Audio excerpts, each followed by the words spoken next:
let me give an introduction then let's start. Okay.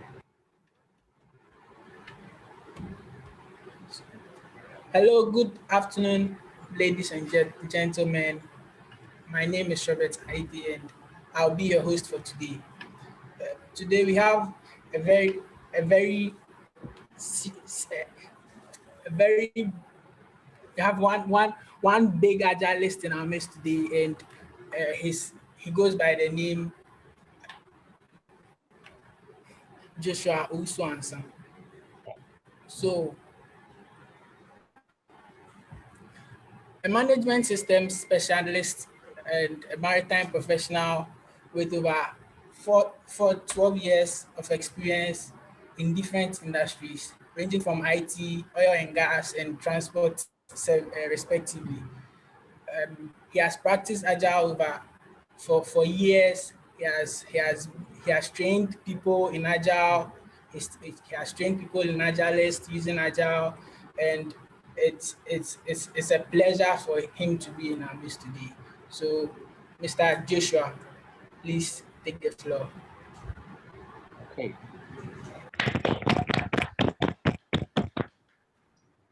Thank you very much, Robert. What an introduction. Well, to begin with, I'll just start with a simple game. So if every one of you have your phones with you, I would say that put on your phones and go to your Chrome or your browser, whichever browser you're using. And in the browser, I want you to type this: K-H-A, sorry, Kahoot.it, Kahoot.it in your browser. Just type Kahoot.it in your browser. When you type it, your screen, you should have something like this. I'm going to show you how my screen looks like if I should type in Kahoot.it.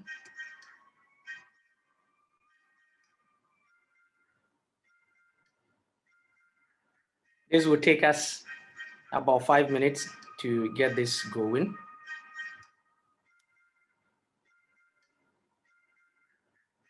So when you type Kahoot.it, this is how your screen should look like. I hope everyone can see clearly. When you type Kahoot.it, this is how your screen should look like. Now, once you are done, I'm going to share the screen, and then you should see something on your screen. It's asking you for a game pin. So here we go.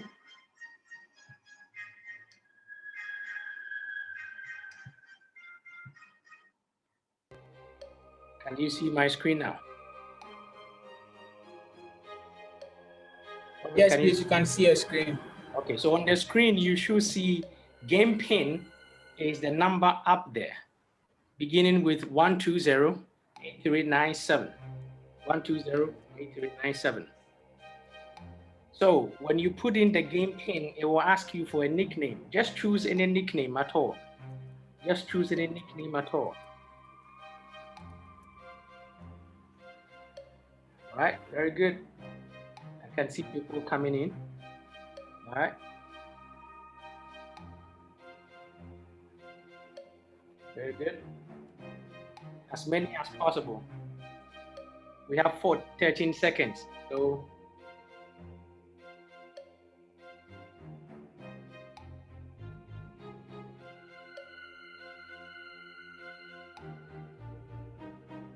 all right. Still waiting. Do we have many people around? Rich from team. Wow. Starkov. I see. Who is Corona? Okay. So it begins automatically. We have 20 seconds per each question. It's just a brain teaser. So here's the deal. You will have the questions appearing on your screen, and then you will have the sort of answers that you have to pick on your phone. Just choose the color, which is the correct answer. And each question is 20 seconds, 8 seconds more. As many people answer, they will show here. So please go on. Okay. Whoa. Only 3 people got it correct. Good. Anyways, well, you have points. The next question will load automatically. It's a brain teaser, so have fun with it. Only 10 questions. A plane crashes on the border of the US and Canada. Where do they bury the survivors? Always on your phone, you should see red, blue, yellow, green. Choose the one which is the correct one.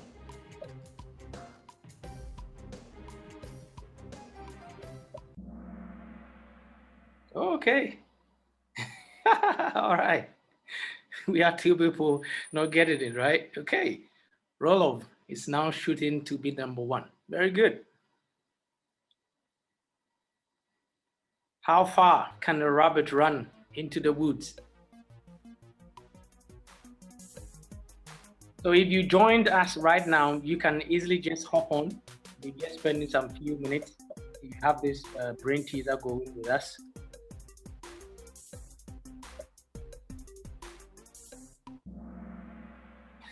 Okay, that's a nice distribution. Okay. Next question will load automatically. I hope you're enjoying it. We are really enjoying it. Very good. Who is bigger, Mr. Bigger, Mrs. Bigger, or their baby?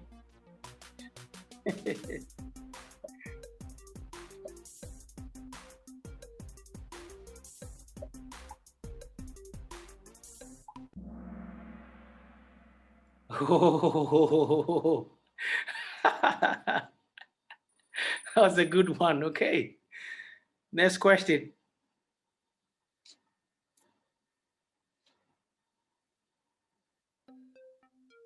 Which is heavier, a pound of feathers or a pound of rocks?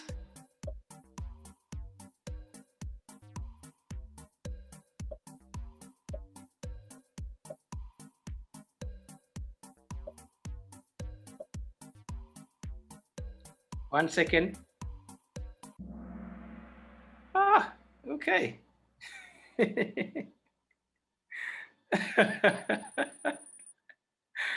All right. Next question.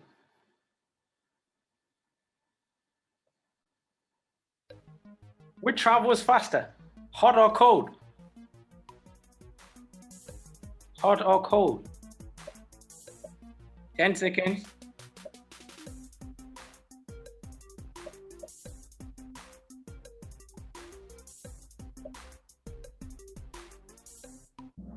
Woohoo! Only 2 people. Nice one. Who's on fire? Woo! Speedy is on fire, but he's been overtaken by G. Nice. Okay, 3 more to go. What can you hold without touching or using your hands? What can you hold without touching or using your hands? Okay. I guess many people have logged on now. If you just logged on, just look at the bottom of the screen. The PIN number is there.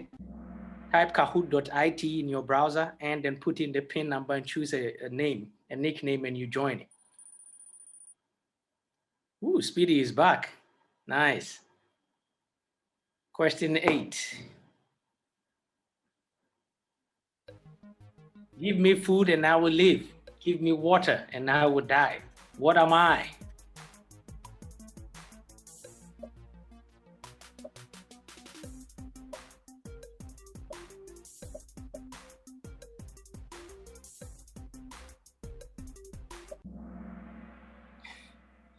Oh, nice one. Good. It seems this one was easy for everyone, yeah? Okay. Whoa. Roll off. Nice. Question 9.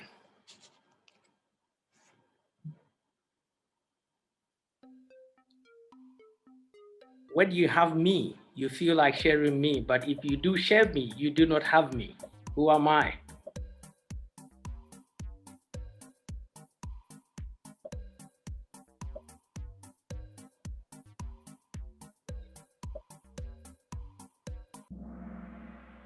Whoa, I see. Nice. Last question. Last question.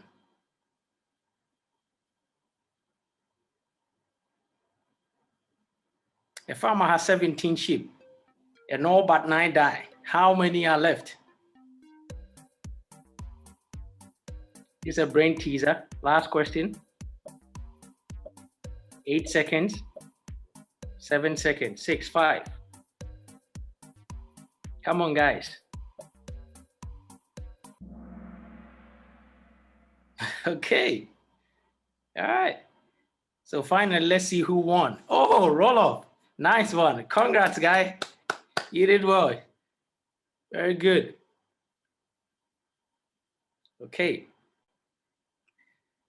So that was a quick one to just get you started, to just keep you going, so that we can begin the reason for which we are here. So I will share my screen and then I will begin for us to discuss something. So basically my topic is what versus how. What versus how. Practicalizing Agile in the government sector. What versus how. Practicalizing Agile in the government sector. Many times there is this thought of the government sector is altogether a very slow animal, like a mammoth. It takes ages before the government sector can take any decision. Things are slow. How can you cause a government sector to be agile, to be fast and nimble, to respond to change that is happening around and then within it? Many times it seems a little bit difficult, but I'm here to tell you during this festival that it is possible that a government sector can actually become agile. So I'm going to just share something with you of my experience over the years and over the period, and then you can practicalize it even in your office, whether you are government sector or you are even a private entity. But my focus mainly will be on 2 main areas as far as the framework for Agile, which is Scrum, for this discussion is concerned. For this reason, I talk about what versus how. Now, when we talk about government sector, possibly these are the words that come into your head. You need permission to do almost everything. A lot of bureaucracy, monopoly, some control. There are some opportunities like a secure job, yes. Financial issues, yes. Grants, things that are for the public domain. All of these things come into your head. But the question is, all of these things actually make the government sector a bit slow to respond to change. So what then is the bottom line? The bottom line is that it becomes a traditional setting which resists change. It's slow in working and even in response. Have you ever gone to a government sector? I don't know where you're coming from. You may be coming from West Africa, but possibly we all have the same kind of environment. Have you ever been to a government sector and you're going for a letter and you get there on Monday, and on the Monday, the guy will tell you, oh, the person to sign doesn't sign on Mondays. We don't sign letters on Mondays. Please go and come. Wednesday, then you come. Wednesday, you try to find out when do you have to return on Wednesday. We'll tell you, oh, you see, Wednesday, come before break. They won't give you exact time, before break. So you choose and say you go there at 10. By the time you get there, they'll tell you, oh, sorry, the man is in a meeting. You have to wait. When he finishes, he will attend to you. You will sit there for about 2 hours. It's 12. The guy is in a meeting. You are hopeful after the meeting, the guy will see you. Now, after the meeting, the guy comes and he's like, wait, I'm having lunch. After lunch, and I'll attend to you. By the time the guy finishes with his lunch, it's almost 2 p.m. and you are still sitting there. the response time is very, very slow. Very, very slow. This has been my experience. Maybe you have a different experience. Maybe the government in your area or the government entities in your country, they are quite fast. When you bring the thing, immediately it's done. Be it autonomous or semi-autonomous, these government sectors are very slow to respond, and it's not their fault. There's nothing wrong with being slow. They are slow but sure. They get it done. Just that you don't have that patience. You are the user, and you are the one who needs the service. You need it quick. They will do it at their pace. This is what has happened.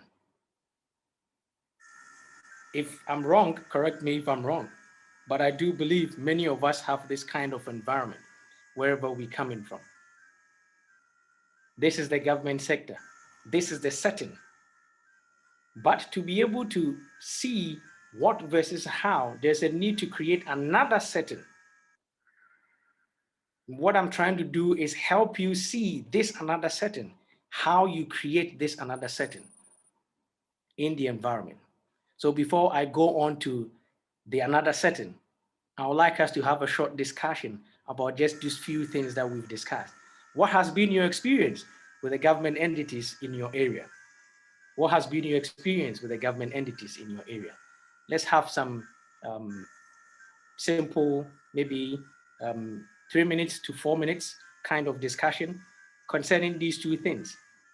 The government sector being slow, a traditional environment, whether you agree or disagree, and what has been your experience. How about we do this for the next 3 to 4 minutes? Maybe some of the panelists can open up and share some experience. If you are in the attendees, you can chat, and then maybe the panelists can read it aloud for us to see, and then also have some kind of discussion concerning that.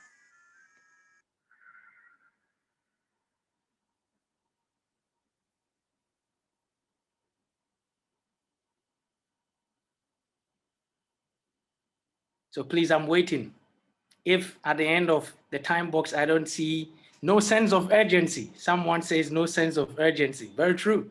No sense of urgency. It looks like nothing is at stake. It's like you are saying the fire is burning outside, but these guys are sleeping. They don't see what you're talking about. My priority is not their priority. That's true. That's how they appear to be. But don't they get a job done? They get a job done, but at their own pace. Anymore? Guys, I'll be really glad if you could chat what your experience have been with the government sector, and let's have some discussion.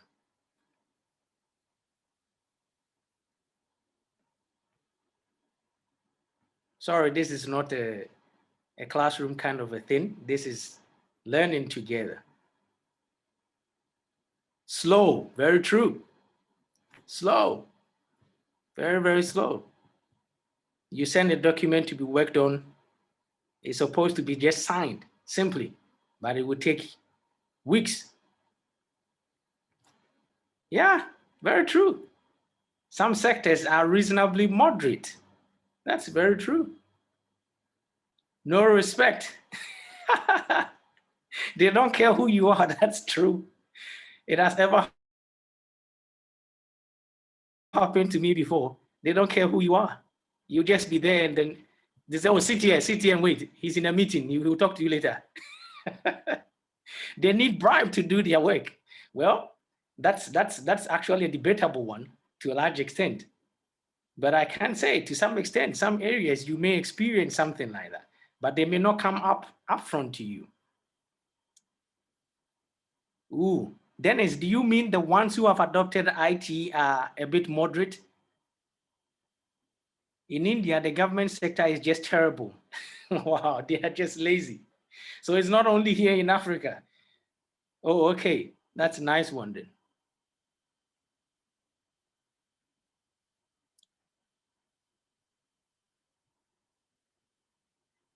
All right, sometimes You actually won't get what you need unless you know someone there. Well, very true. That's very, very true. And sometimes it's not even the one you know there, it's the one who knows you who is there. You may know the person, but the person may not know you. Their systems are always non-functional. Oh, serious. GCB, right? You go to the bank, systems down.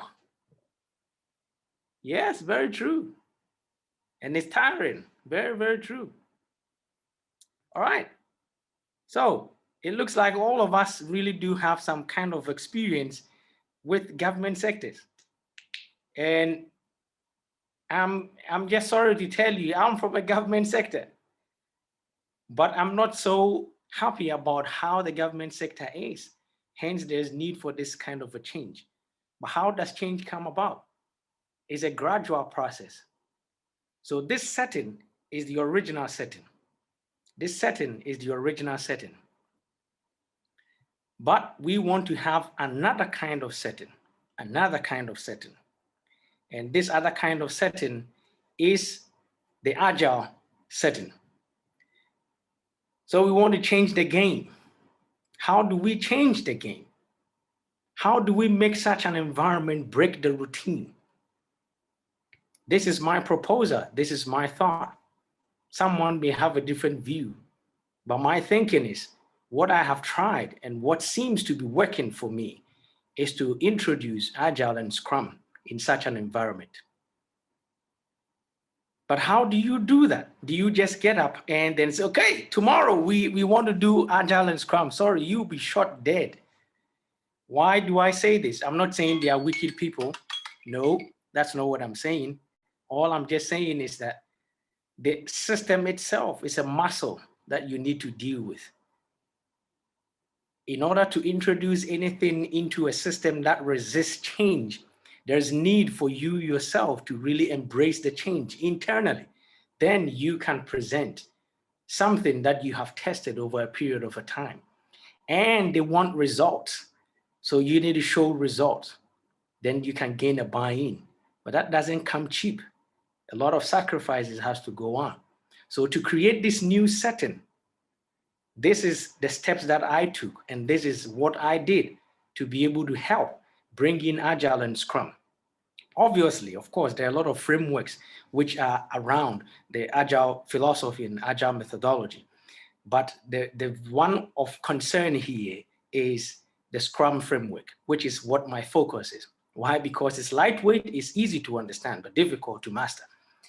So basically, in order for you to do this, we have to understand that there are roles in Scrum, which is the framework that makes alive all the Agile principles and philosophies that you think of. These roles, the three main roles that we talk about, product owner, Scrum master, and the development team. These three roles actually set a base or give you the setting within which you can enforce this kind of a change. Now think of it this way. I want you to conceptually take the Scrum framework and wrap it around the government sector and see how it fits. Think of it as a jacket that is used for operation, a jacket that is used for any kind of job. That fits anyone. Now, when you put on the jacket and you don't put in your hand at the right place and you go put your hand at the foot place, you've worn the jacket, but it looks weird. So you need to know where to put your hand. You need to know where to put your leg. And you need to know where to put any other part of your being so that the jacket will look nice on you and then you can easily work as you ought to.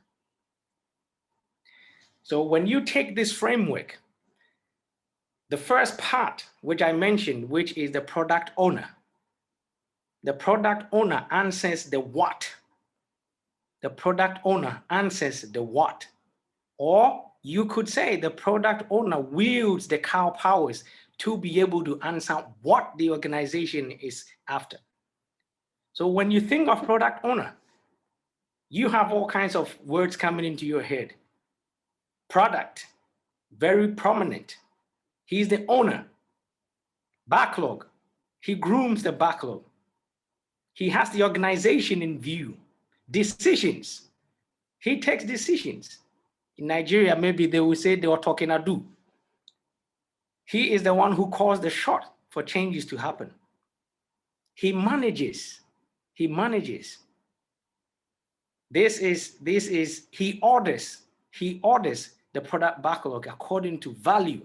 He understands how to maximize value. He is accountable for value generation in the environment.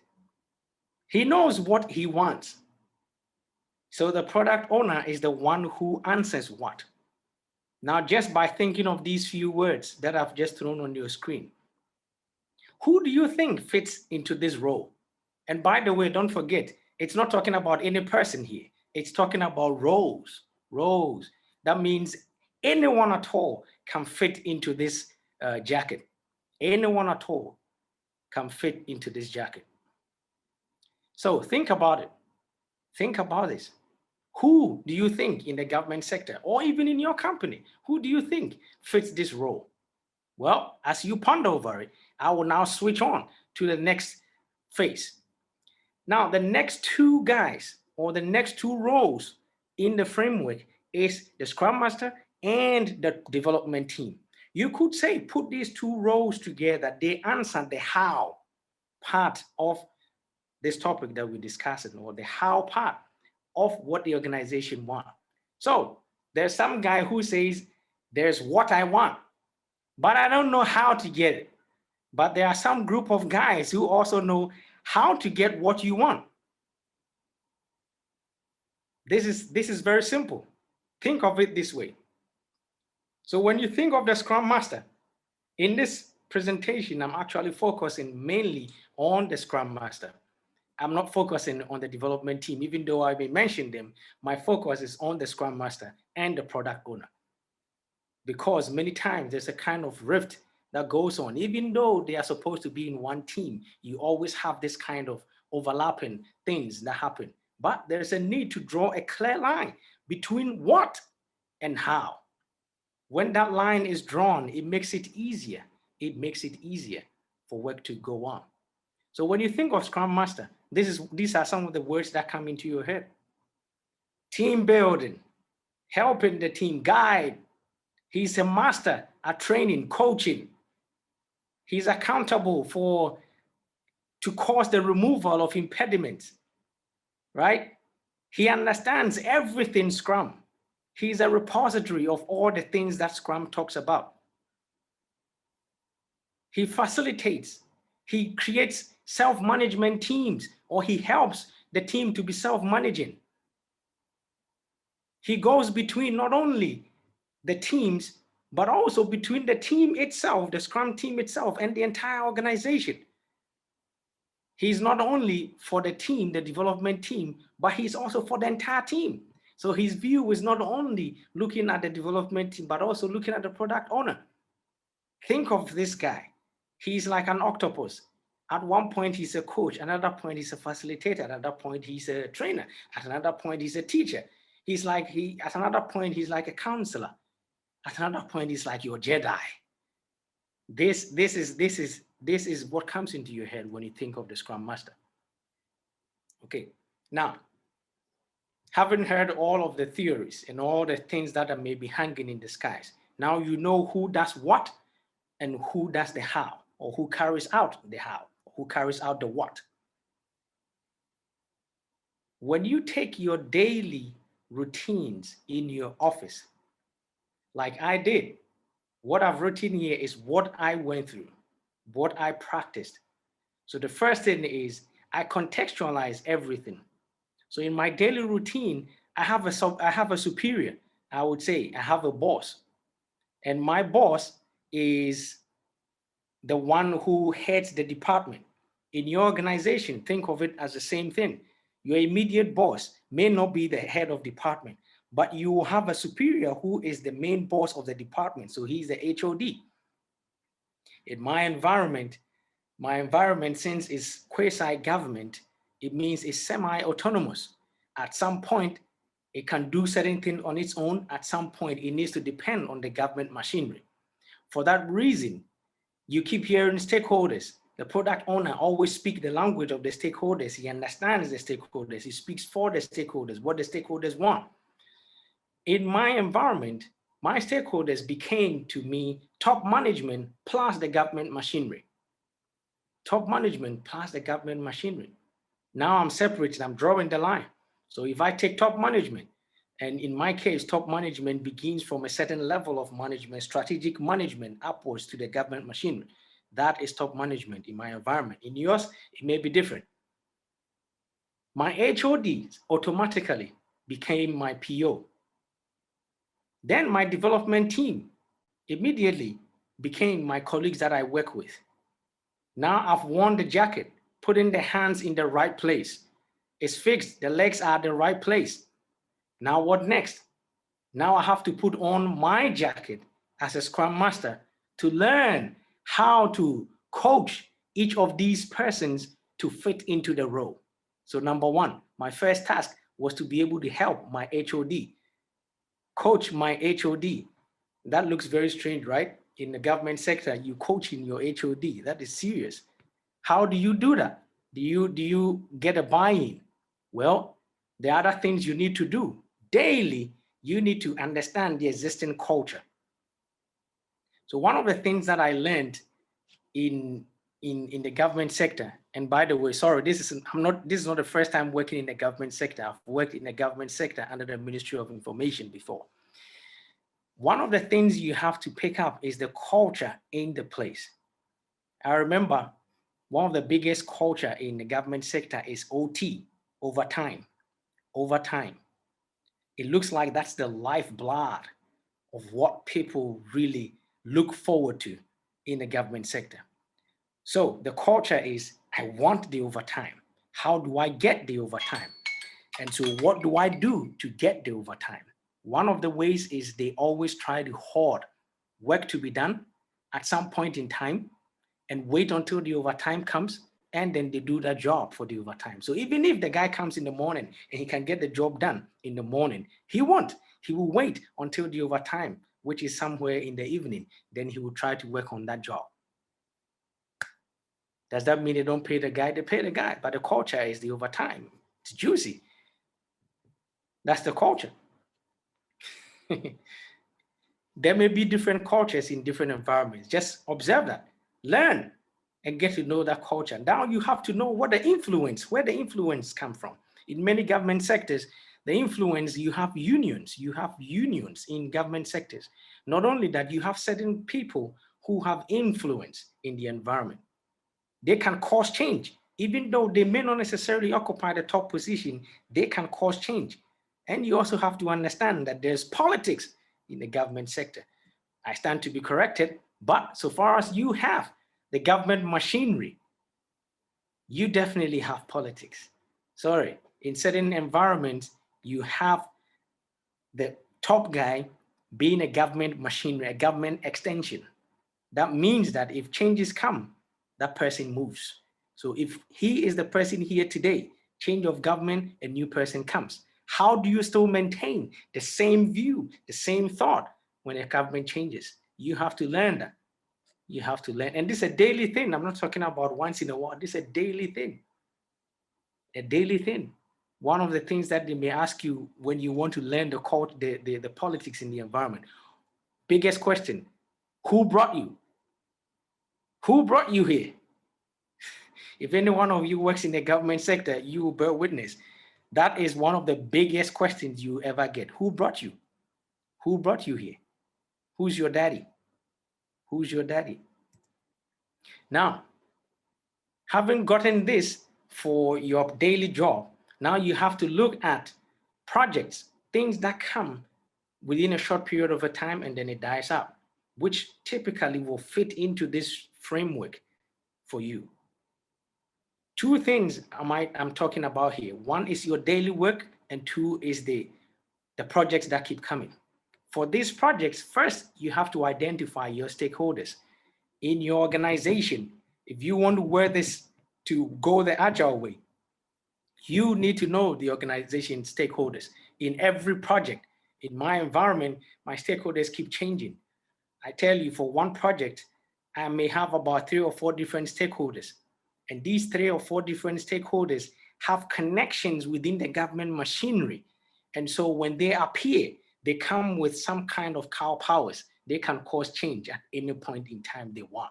And even if you decide to come across anyone as not being their favorite, they may decide not to deal with you. Think about it. This is not a bad thing. I'm not saying it's a bad thing. You can actually turn this energy to your advantage. That is my point. Don't get it wrong.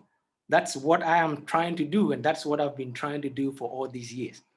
So you identify these stakeholders, both internal and external. Then you have to identify who the PO is at the time. Now, earlier in your daily work, I mentioned that your PO is your head of department, automatic. By virtue of his or her position, that is your PO, because they are the ones who speak on behalf of your stakeholders, in this case, top management plus the government machinery. Now, when there are projects, your HOD may not necessarily be your PO. So you need to know the PO at the time. You need to identify the PO at the time. I give you an example. When you are put on a team to do evaluation in a government setting, as huge as the one I'm in, you will not necessarily have your head of department being your product owner. At that point of the evaluation, which mainly may be just a short-term project, you will have a PO who comes from the procurement department. Now you have to understand that PO. You have to know how to coach that PO. You have to know what that PO is looking for, what that PO wields the what. So you need to identify your PO for that specific project. Then again, you need to identify the DT, sorry, that's the development team. You need to identify who the new development team is, because for every evaluation, you don't have only one group coming in. You have different people from different environments coming in. Now, I know you have a lot of questions you want to ask. I'll leave a lot of room for us to discuss a lot of questions, but I'll leave you with this. If you are looking at wanting to apply and making your organization agile,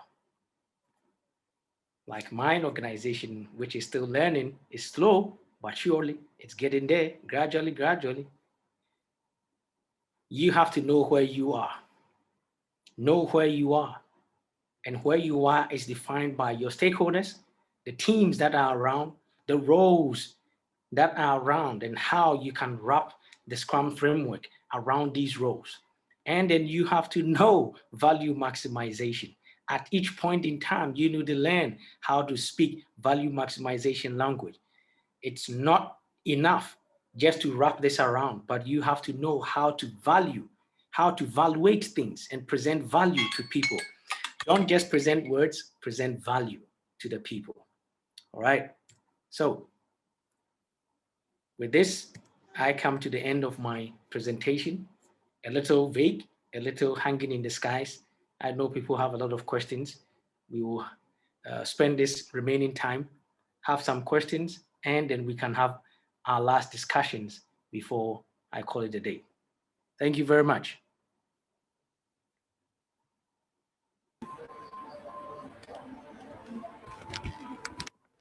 Thank you very much, Mr. Joshua. And I hope people have questions too. There's one question in the questions and answer section, and I would like to read it out to you. Okay. Can the Scrum Master? It's from an anonymous attendee, and he or she said is asking whether a Scrum Master can play a role as a product owner in the absence of the product owner. Okay. Well, this is to begin. I would like to say something. Don't think that I'm coming to give you specific answers. I will try to respond. So it's questions and responses. I may try to respond. I may not have the full answer, but I may try to respond. If you ask, can the Scrum Master play the role of the product owner in the absence of the PO? In my environment, In my environment, I will tell you, you can be a PO at some point in time. Your role as a Scrum Master or your role as a PO is not fixed. Take, for instance, your daily task and the project things that you're doing. For a particular project, you may be the PO by virtue of the fact that you have been given that mandate. I give you a typical example. In the ISO management system, there's a portion of the management system which makes reference to an MR. An MR is management representative, and management representative can be anyone at all. So you may be the Scrum Master, but at that particular project or at that particular material moment, management decision puts you as the PO, the one to lead that project or the one to be answering to management. So you may have a lot of people, but that person or you as a Scrum Master at that point can become the PO. And this happens. It has happened in several instances in my environment.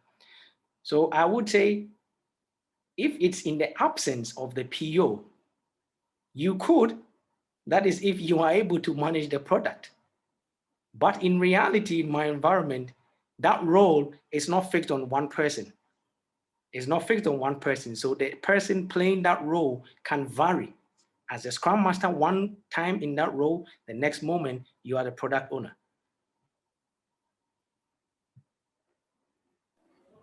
So please, does that answer your question? If yes, please type yes in the chat for us to know that you've been answered.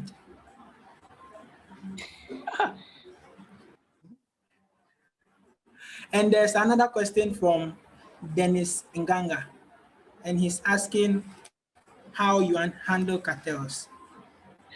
I don't know. I don't know how to answer this, but I'll try and say something. What do you mean by cartels? Are you referring to the mafia cartels? Because cartels in themselves actually are not a bad thing in themselves, in actual fact. Because if you look at the maritime industry, cartels were actually used for trading. Their role, their function in whatever they do is very, very crucial. If you are referring to the mafia cartel, that's a different ballgame. That's a different ballgame. Like I said earlier on, you need to know the culture. When you know the culture, you are able to know how to maneuver. Sometimes you may not be lucky, but the truth of the matter is you need a badger skin, a tough skin, so that even when you are gotten by the mafia, you are not dying, but your values and the things you stand for still remains. So even if you are not there, you still have people who have bought into the idea. That is how you pass on change. People who have bought into the idea and they can still run it on. This is how the cartel actually operates. If you think about it carefully, this is how they operate. So there's at each point, you always have a new cartel that has come up. So this is how I deal with it. Sometimes I go head on, and sometimes I get a lashback. Sometimes you learn how to go around it, and then you're able to be successful. So that's how I do it. I'm not afraid of cartels. No, they are part of the business. Wow. So Dennis, don't be afraid of the cartels. They are part of the business. Thank you, Joshua. And there's another question here. It's quite a long one. So the person is it's from Kezia Odoi, and she said, "How are you able to cope with the instability and uncertainties that come with working in the government sector? Like you said, it's a very political sector, and management could change with a government change. So how do you cope with working in the government sector?" The more reason for this, the more reason why you have to be agile. You have to be fluid so that you can adapt to the change. You know, one of the key things in your Scrum framework is the three great pillars, right? Inspection, adaptation, and transparency. So you always have to practice it. That is one of the things you need to learn is to practice living that.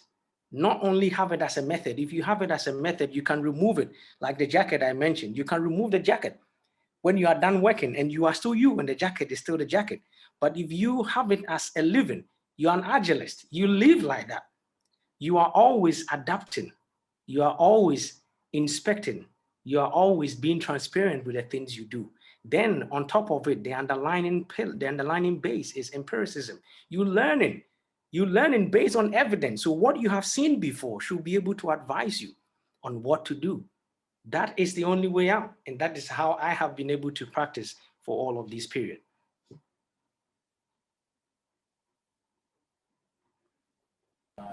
Great.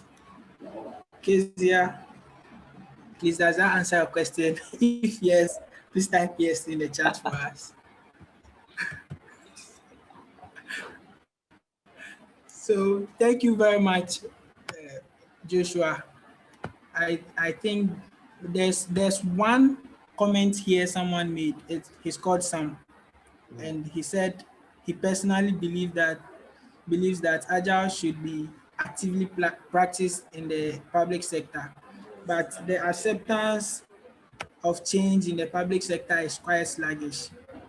So how does agile work when most public corporations seemingly stick to the status quo? Joshua, please, do you have something to say about this comment? Well, sorry for laughing, but it looks to me like you are just reading to me what I mean. Yes, they may be sluggish, but like I said, if you know which right buttons to press, let me give you a very real example. So in order to cause change in an environment, one of the things you need to do is press the right buttons. Who is the right person to talk to? Like I mentioned, influence. Who has influence? So there was this one time there's need to have a buy-in at top management level. Guess what I did? I had to find my way up there. I found my way up there, made my case, and my case sounded well. This was without my superior, without my boss, single-handed, personally. Well, you may say, this guy got some serious nerves. Eh? Well, yes, I do. Like I said, if you want to be in this environment, then you have to have a budget scheme. You shouldn't be afraid to open a door.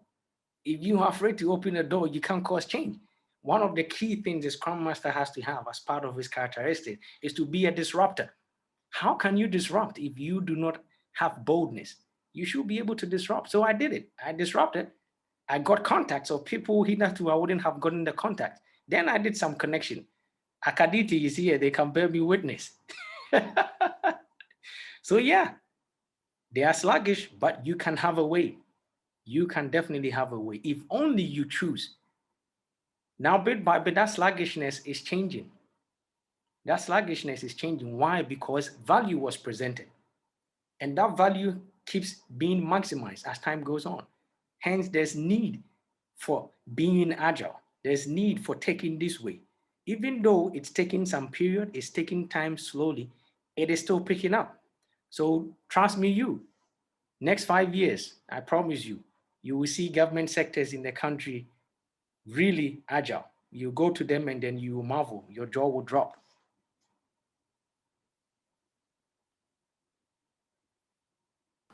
Nice. Great comment. Thank you for your comment on this. And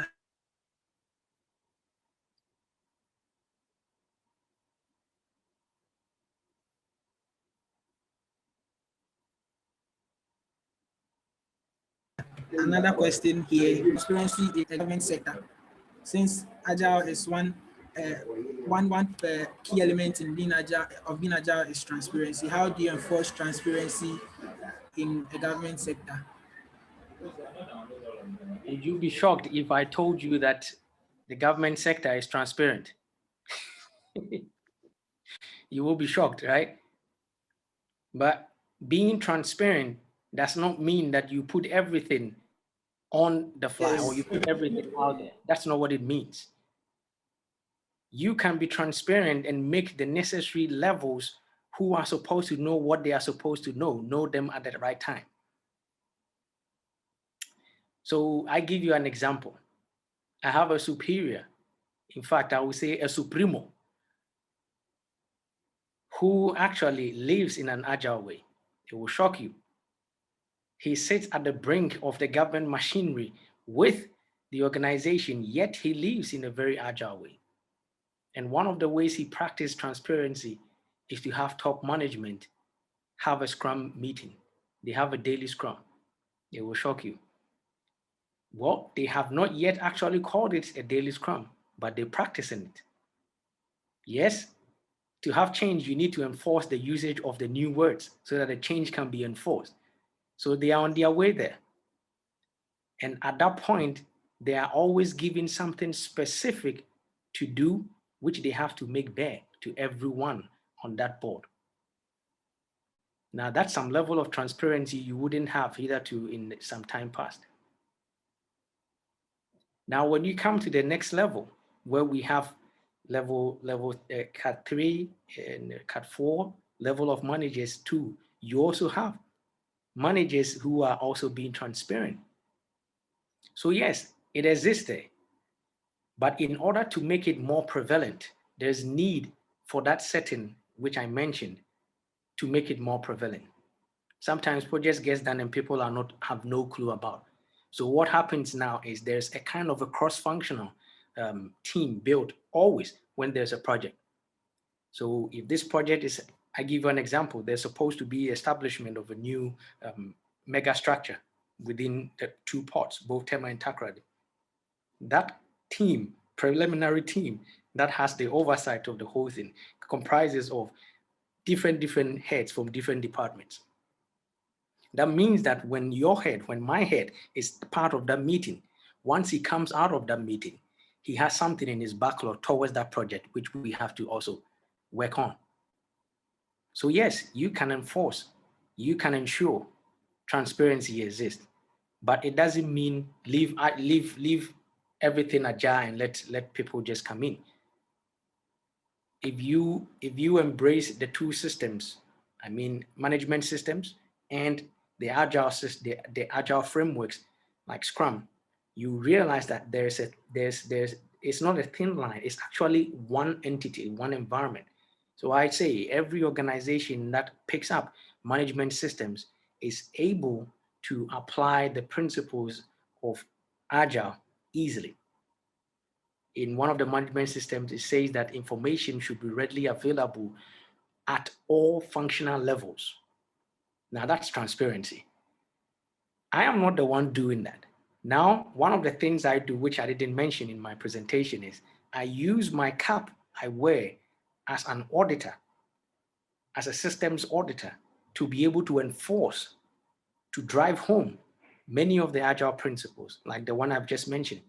So if I come to your setting to audit you, I'm auditing you with one eye, but on the other eye, I want to still sell through. I want to sell you the change that is coming so that you learn how to be agile. It says information should be readily available at all functional levels. Now the question is, the guy at the bottom did not have the information. How come? Now this, I'm going to make a case. Culture, right? I'll make a case for information not reaching the guy. Now that goes on to management review. Management picks that for management review, and they will start asking, that's how come the guy was not able to do the job. Now who is at fault? Someone did not become transparent.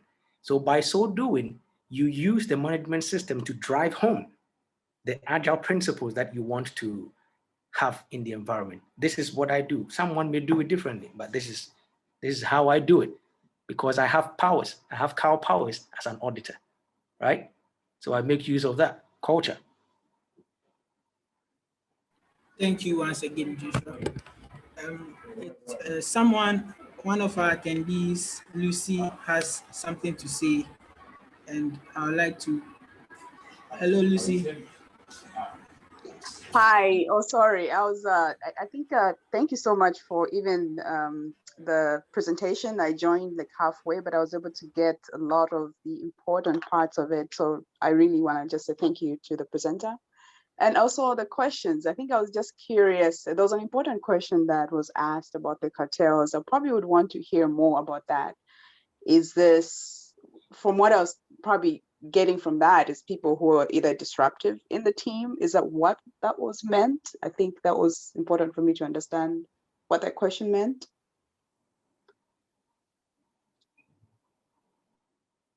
Robert, you want me to say something about this? Yes, please. Okay. So I think the person thought that was why I asked the person, what cartel are you referring to?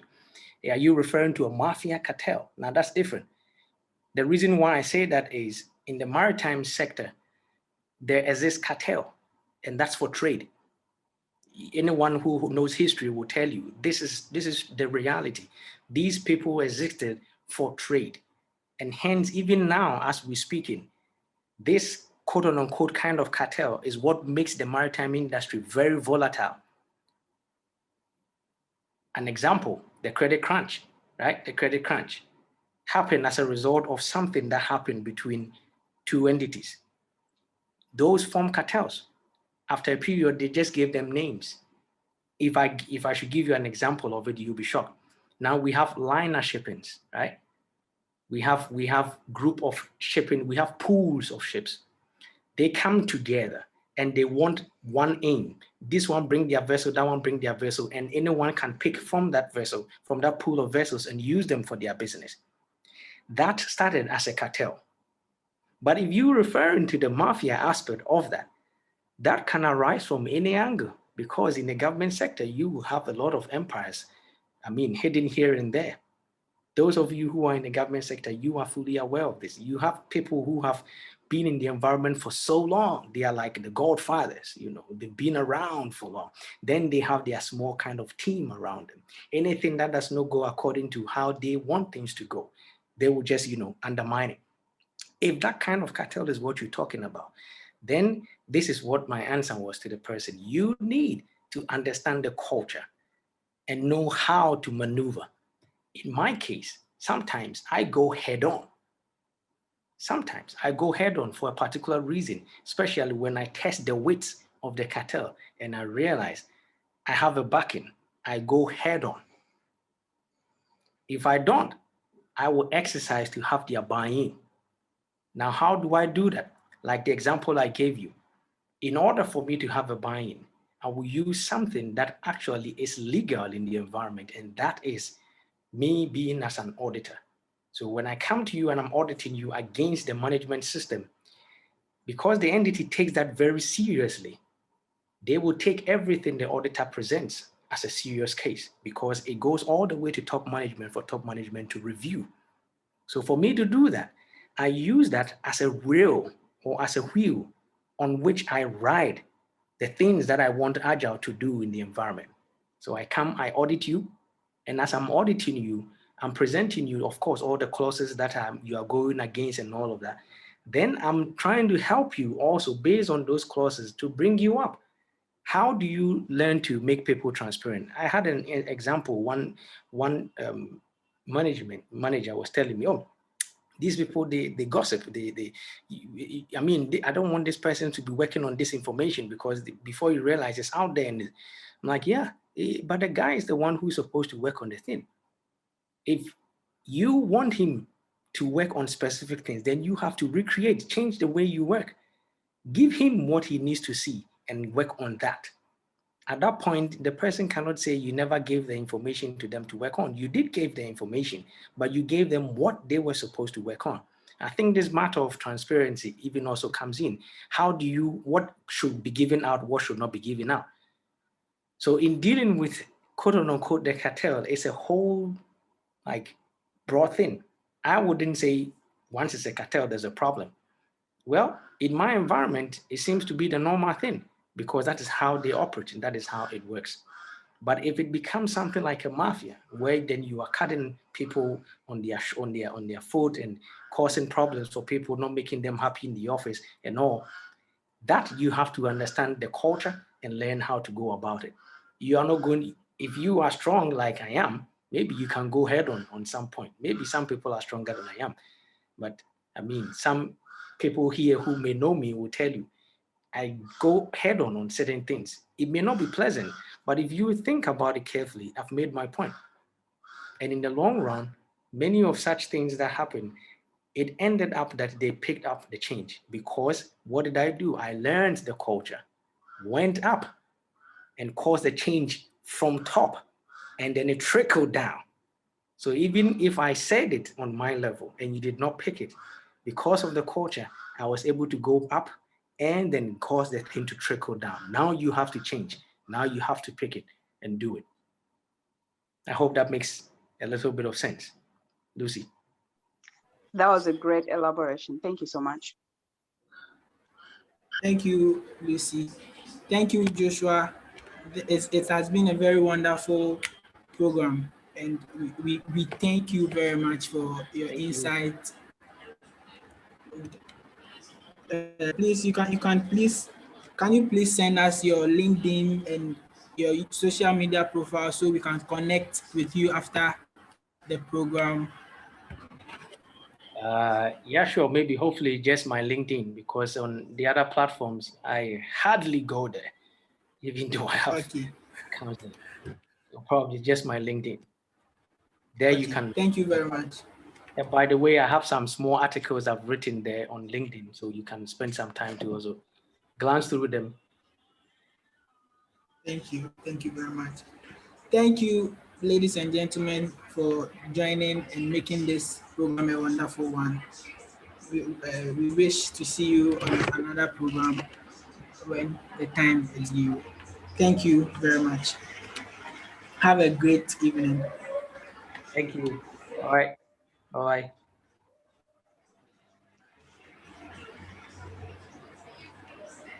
All right. Is there anything you would need from me? Should I type the, maybe you can just look for me on LinkedIn and then you can pick my badge and then maybe share it around. Okay. Okay. So Thank just, you. you can just look for me on LinkedIn, Joshua.